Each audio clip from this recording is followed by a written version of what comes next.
Exercise 4.2 question number 12 में हमारे पास numerator में x की मैक्सिमम पावर है 4 और डिनोमिनेटर में x की पावर है 3। तो ये 4/3 है, यानी ये एक इम्प्रॉपर फ्रैक्शन है। न्यूमरेटर में वैल्यू ज़्यादा है, डिनोमिनेटर में कम है, तो ये एक इम्प्रॉपर फ्रैक्शन है। इसका मतलब है कि अब हम इसको डायरेक्ट स्टार्ट नहीं कर सकते, इसको डायरेक्ट डिकम्पोज नहीं कर सकते, बल्कि हम इसको पहले डिवाइड करेंगे। इसके लिए हम एक्स स्क्वायर को एक्स से मल्टीप्लाई करेंगे, एक्स क्यूब आ गया, और फिर एक्स स्क्वायर को हमने 1 से मल्टीप्लाई कर दिया। डिनोमिनेटर को सिंपल हमने मल्टीप्लाई करके लिख दिया। अब हम एक्स पावर 4 + 1 इसको हम डिवाइड करेंगे डिनोमिनेटर के साथ, यानी x cube minus x square के साथ। अब ये एक्स क्यूब, इसके साथ हम एक्स को मल्टीप्लाई करेंगे, हमारे पास एक्स पावर 4 आ जाएगा, और फिर एक्स को एक्स स्क्वायर से मल्टीप्लाई करेंगे तो माइनस एक्स क्यूब हमारे पास वैल्यू आएगी। इसको सिंप्लीफाई कर लेंगे, एक्स पावर 4 कैंसिल हो गया, माइनस साइन प्लस में चेंज हो जाएगा, और ये जो 1 है ये आगे प्लस हो जाएगा। अब एक बार फिर हम इसको सॉल्व करेंगे, इसके लिए हम 1 से मल्टीप्लाई करेंगे। अब हमारे पास x cube minus x square ये वैल्यू आ गई। साइन चेंज करेंगे, एक्स क्यूब को कैंसिल करेंगे, और अब हमारे पास एक्स स्क्वायर प्लस 1 ये वैल्यू बाकी रह गई है, रिमाइंडर कहते हैं। और x cube minus x square इसको हम डिवाइज़र कहेंगे, इस वैल्यू से हमने इसको डिवाइड किया था, और एक्स प्लस 1 ये कोशेंट है। एक्स स्क्वायर प्लस 1 इसको भी हमने क्लैरिफाई कर दिया कि ये रिमाइंडर है। अब इन वैल्यूज़ को हम फ्रैक्शन फॉर्म में लिखेंगे, कोशेंट को हमेशा साइड पे लिखते हैं, और इसके बाद जो रिमाइंडर है उसको हम एक फ्रैक्शन के न्यूमरेटर में लिखते हैं, और डिवाइज़र को हम डिनोमिनेटर में लिखते हैं, और इनके दरमियान कोशेंट और फ्रैक्शन के दरमियान हम प्लस साइन भी डाल सकते हैं। अब हमारे पास कोशेंट है एक्स प्लस 1, ये लिखेंगे, आगे प्लस साइन डालेंगे, और रिमाइंडर हमारे पास है एक्स स्क्वायर प्लस 1, और डिवाइज़र है x cube minus x square, और ये x square plus 1 over x cube minus x square ये एक प्रॉपर फ्रैक्शन बन गई है। आगे चल के हम इस फ्रैक्शन को डिकम्पोज करेंगे। इस फ्रैक्शन के डिनोमिनेटर में एक्स स्क्वायर कॉमन है, इसको हम बाहर निकाल लेंगे।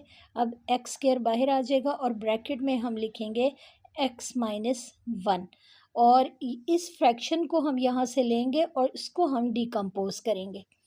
एक्स प्लस 1 कंप्लीट नंबर है, इसको इधर ही छोड़ देंगे, और ये जो फ्रैक्शन है आगे x square plus 1 over x square into x minus 1 ये प्रॉपर फ्रैक्शन है, इसकी हमने डिकम्पोजिशन करनी है। अब इस फ्रैक्शन को हमने कंसिडर कर लिया, और इसके बाद हम इसको डिकम्पोज करेंगे। ये फ्रैक्शन है हमारे पास, ये एक प्रॉपर फ्रैक्शन है, क्योंकि इसमें न्यूमरेटर में हम देख रहे हैं कि एक्स स्क्वायर है, और डिनोमिनेटर में एक्स की मैक्सिमम पावर 3 है, तो ये एक प्रॉपर फ्रैक्शन है। अब हम इसको डायरेक्ट डिकम्पोज कर सकते हैं, इस फ्रैक्शन को हम लिख लेंगे। अब इस फ्रैक्शन में डिनोमिनेटर में है एक्स स्क्वायर, जो कि रिपीटेड फैक्टर है, यानी x यहाँ पे 2 दफ़ा आ रहा है, पावर 2 है, ये रिपीट हुआ है 2 दफ़ा, तो इसको हम लिखेंगे a over x plus b over x square, और ये जो दूसरा फैक्टर है x माइनस 1 इसके लिए हम लिखेंगे c ओवर x माइनस 1।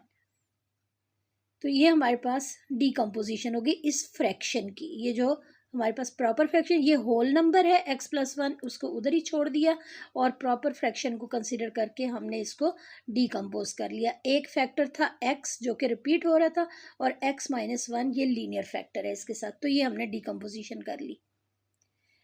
अब हम इन दोनों फैक्टर्स को, यानी X square into x minus 1 इसको लेफ्ट साइड पे भी मल्टीप्लाई करेंगे। राइट साइड पे 3 फ्रैक्शंस हैं, और तीनों के साथ हमने इसको अलग अलग मल्टीप्लाई करना है। तो अब हम यहाँ पे लिखेंगे x square into x minus 1, ये ए के साथ मल्टीप्लाई होगा, यही 2 फैक्टर आगे बी के साथ भी मल्टीप्लाई होंगे, और यही फैक्टर्स आगे सी के साथ भी मल्टीप्लाई होंगे। यहाँ पे हमने सिंपल लेफ्ट साइड पे हमने देखा कि डिनोमिनेटर में दो फैक्टर हैं, उनको हमने कंसिडर किया लेफ्ट साइड पे, और राइट साइड पे हर फ्रैक्शन के साथ मल्टीप्लाई कर दिया। अब हम देखेंगे कि यहाँ पे जो वैल्यूज़ न्यूमरेटर और डिनोमिनेटर में कैंसिल हो सकती हैं उनको कैंसिल कर देंगे। अब ये एक्स स्केयर से कैंसिल होगा, और एक्स के साथ कैंसिल होगा, और इसी तरह लेफ़्ट साइड पे भी दोनों फैक्टर्स कैंसिल हो जाएंगे। अब हमारे पास लेफ़्ट साइड पे रह जाएगा एक्स स्क्वायर प्लस वन, और राइट साइड पे ए के साथ x into x minus one, और बी के साथ वैल्यू आएगी एक्स माइनस वन, क्योंकि यहाँ पे एक्स स्क्वायर न्यूमरेटर डिनोमिनेटर में कैंसिल हो चुका है, और सी के साथ एक्स स्क्वायर आएगा क्योंकि इसमें न्यूमरेटर डिनोमिनेटर भी कैंसिल हो गया। अब a into x minus one, b into x minus one plus C x square, ये हमारे पास वैल्यूज़ राइट साइड पे आ गई, और लेफ्ट साइड पे एक्स स्क्वायर प्लस वन है, और इसको हम कंसिडर कर लेंगे इक्वेशन 3। अब ये इक्वेशन बहुत इंपॉर्टेंट है क्योंकि यहाँ से हमने ए बी और सी की वैल्यू फाइंड करनी है। तो हमारे पास लीनियर फैक्टर एक्स है जो कि रिपीट हो रहा था, लेकिन हम रिपीटेड फॉर्म को नहीं लेंगे, बल्कि हम जो बेसिक फैक्टर है एक्स उसको हम कंसिडर करेंगे। तो एक्स को हमने ज़ीरो के बराबर सपोज कर लिया। अब हम इसको लेफ़्ट साइड पे भी हम पुट करेंगे, और राइट साइड पे भी जहाँ जहाँ एक्स है वहाँ पे हम ज़ीरो पुट कर देंगे। अब ए के साथ ज़ीरो आ गया, ज़ीरो जब मल्टीप्लाई होगा ए वाली टर्म ज़ीरो हो जाएगी, बी के साथ ज़ीरो माइनस वन है, और सी के साथ भी ज़ीरो का स्क्वायर है, तो ये ए वाली टर्म ज़ीरो हो गई और सी वाली टर्म भी ज़ीरो हो जाएगी, और बी के साथ माइनस वन मल्टीप्लाई होगा। अब ये बन जाएगा माइनस वन इंटू बी, और माइनस को अगर दूसरी साइड पे ले जाएंगे तो ये वैल्यू हमारे पास बी की आ जाएगी माइनस वन। अब x को ज़ीरो के इक्वल सपोज करते हुए हमने b की वैल्यू फाइंड कर ली है। इक्वेशन 2 को हम फिर से लिख लेंगे, और इसके बाद हम इसको सिंप्लीफाई करके कंपेयरिंग कोफिशिएंट मेथड हम इसके ऊपर अप्लाई करेंगे। अब ये इक्वेशन 2, इसमें a के साथ x और x माइनस वन ये वैल्यूज़ मल्टीप्लाई हो रही हैं, b के साथ x माइनस वन है, और प्लस सी एक्स स्क्वायर है। अब इन वैल्यूज़ को सिंप्लीफाई करने के लिए सबसे पहले हम x को x माइनस वन से मल्टीप्लाई करके लिखेंगे, फिर हम b को ब्रैकेट में मौजूद दोनों वैल्यूज़ के साथ मल्टीप्लाई करेंगे, और सी एक्स स्क्वायर ये हम लिख लेंगे। अब हमने a को एक्स स्क्वायर के साथ मल्टीप्लाई किया, फिर a को x के साथ मल्टीप्लाई किया, और इसके बाद हमने ये तमाम वैल्यूज़ इसी तरह लिखनी है। अब a X square plus C x square, ये दो वैल्यूज़ ऐसी हैं जिनमें एक्स स्क्वायर मौजूद है, इनको एक ब्रैकेट में लिखेंगे, आगे प्लस साइन डालेंगे, और बी एक्स वाली टर्म है इसको हम लिखेंगे माइनस ए एक्स, इसको भी हम इसी ब्रैकेट में लिखेंगे, एक्स वाली टर्म्स को इकट्ठा कर लेंगे, और लास्ट में हम ये कांस्टेंट वैल्यू इसको हम अलग से लिख लेंगे। अब इस फर्स्ट ब्रैकेट में एक्स स्क्वायर कॉमन है, इसको हम बाहर निकाल लेंगे। सेकंड ब्रैकेट में एक्स कॉमन है, इसको हम बाहर निकालेंगे, और ये लास्ट टर्म कांस्टेंट माइनस भी अपनी जगह पे मौजूद है, और अब हम इसको यहाँ पे ये हमारे पास एक इक्वेशन बन गई, इसको हम इक्वेशन 3 कंसिडर कर लेंगे। गलती से मैंने इक्वेशन 2 को इक्वेशन 3 लिख दिया था, उसको हमने करेक्ट कर लिया, और इस इक्वेशन की जो नंबरिंग है ये हम इक्वेशन 3 यहाँ पे लिख लेंगे। अब इस इक्वेशन 3 में हमने कोफिशेंट्स को कंपेयर करना है, तो पहले हम देख लेते हैं कि कोफिशेंट किसे कहते हैं, कोफिशेंट क्या होता है। फॉर एग्जांपल अगर हमारे पास है 5x² या 4x² या 3x², यानी x के साथ कोई भी कांस्टेंट नंबर मौजूद हो, तो उस कांस्टेंट को हम कहेंगे कि ये इसका कोफिशेंट है, और आमतौर पे ये स्टार्ट में लिखा जाता है। अगर हमारे पास a plus C into X square या एक्स क्यूब है, तो ये a प्लस सी ये कांस्टेंट कहलाएगा, और x या एक्स स्क्वायर एक्स क्यूब वो वेरिएबल कहलाएगा।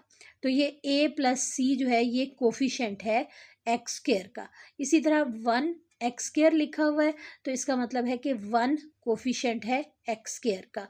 अगर हमारे पास 5x लिखा हुआ है, तो 5 कोफिशिएंट है एक्स का। तो कोफिशिएंट वो कांस्टेंट नंबर होता है जो किसी वेरिएबल के साथ मल्टीप्लाई होता है और स्टार्ट में आता है। तो अब हमने यहाँ पे एक्स की सेम पावर्स लेनी और उनके कोफिशिएंट्स को हमने कंपेयर करना है। फॉर एग्जांपल जैसे हमें इक्वेशन 3 में राइट साइड पे a plus C x square ये हमें नज़र आ रहा है, यानी एक्स स्क्वायर का कोफिशिएंट है a प्लस सी और x का कोफिशिएंट है b माइनस ए और लास्ट में कांस्टेंट नंबर लिखा हुआ है। तो अब हमने ये जो राइट साइड है उसको हमने लेफ़्ट साइड के साथ कंपेयर करना है और सेम पावर्स को हमने कंपेयर करना है। अब हमारे पास ये a प्लस सी है एक्स स्क्वायर के साथ, b माइनस ए है x के साथ और लास्ट में कांस्टेंट है। तो अब हम सबसे पहले एक्स स्क्वायर को कंपेयर करेंगे, फिर x को करेंगे और आखिर में हमने कांस्टेंट लिखना है। तो इस तरह से हमने ये पार्ट्स बना लिए ताकि हमारे लिए कैलकुलेशन आसान हो जाए। एक्स स्क्वायर के साथ है a प्लस सी, ये कोफिशिएंट है एक्स स्क्वायर का और लेफ़्ट साइड पे कोफिशिएंट है एक्स स्क्वायर का 1। इन दोनों को हमने इक्वल रखना है। a प्लस सी 1 के बराबर आ गया। ये हमने एक्स स्क्वायर का कोफिशिएंट ले लिया लेफ़्ट साइड पे भी राइट साइड पे भी और इनको हमने इक्वल रख लिया।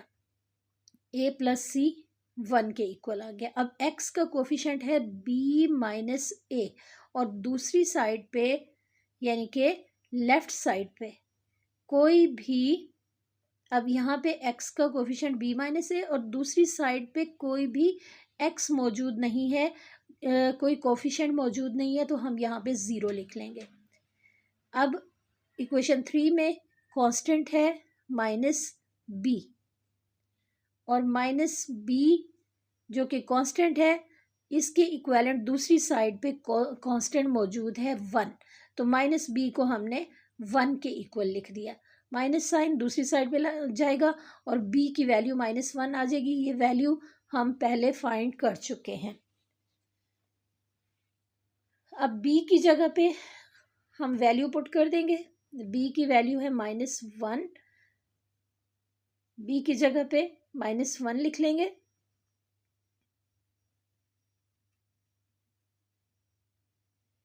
और a अपनी जगह पे ऐसे ही आ जाएगा। -1 इसको हमने b की जगह पे लिख दिया, b को रिप्लेस कर दिया। अब ये -1 जब दूसरी साइड पे जाएगा तो दूसरी साइड पे जाके ये वैल्यू पॉजिटिव हो जाएगी। -a इक्वल होगा 1 के और ये माइनस साइन जब दूसरी साइड पे जाएगा तो हम इसको लिखेंगे a इक्वल -1। तो यहाँ से हमारे पास a की वैल्यू -1 आ गई। अब हम a की वैल्यू यहाँ पे ये फर्स्ट पार्ट में पुट करेंगे, -1 प्लस c और ये -1 जब दूसरी साइड पे जाएगा तो ये 1 + 1 बन जाएगा और c का की जो वैल्यू हमारे पास आएगी वो होगी 2। अब हमारे पास a, b और c तीनों वैल्यूज़ हमने फाइंड आउट कर ली हैं। अब ये तीनों वैल्यूज़ हमने जो इक्वेशन हमने डिकम्पोज करके लिखी थी उसमें हम लिखेंगे, यानी प्रॉपर फ्रैक्शन में हम इसको पुट करेंगे। तो अब हम लिखेंगे a/x plus b/x² plus c/x minus 1। ये प्रॉपर फ्रैक्शन थी जो कि हमने गिवन इक्वेशन में से फाइंड आउट की थी। डिवाइड करने के बाद हमने ये प्रॉपर पार्ट जो है ये हमने सेपरेट कर लिया था। तो अब हम यहाँ पे a की जगह पे -1, b की जगह पे भी हम लिख सकते हैं -1 क्योंकि इसकी वैल्यू हमारे पास -1 है। c की वैल्यू हमारे पास है 2, ये वैल्यू हम यहाँ पे पुट कर देंगे और ये हमारे पास इस प्रॉपर फ्रैक्शन इसके रिज़ल्ट में हमारे पास ये 3 फ्रैक्शंस बन गई है। यानी हमने जो प्रॉपर फ्रैक्शन वाला पार्ट लिया था और उसको हमने डिकम्पोज किया, तो अब हमारे पास इसका जो रिज़ल्ट है वो इन 3 फ्रैक्शंस की फॉर्म में आ रहा है।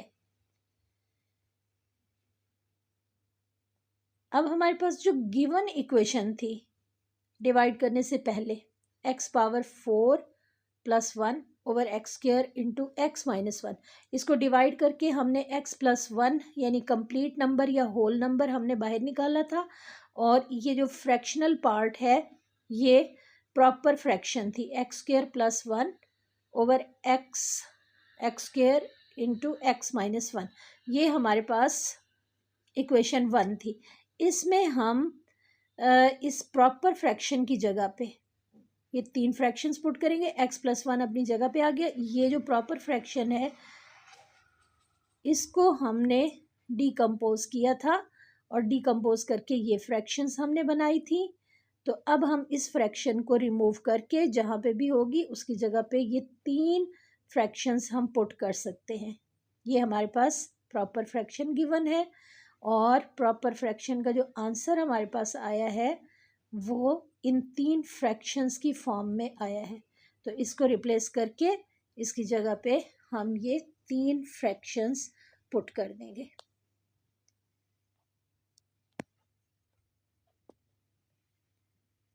अब इन फ्रैक्शंस को हम सिंप्लीफाई करके भी लिख सकते हैं। ये माइनस साइन हम बाहर निकाल देंगे, -1 ओवर एक्स स्क्वायर बन गया प्लस 2 ओवर एक्स माइनस 1 और ये इसका आंसर है।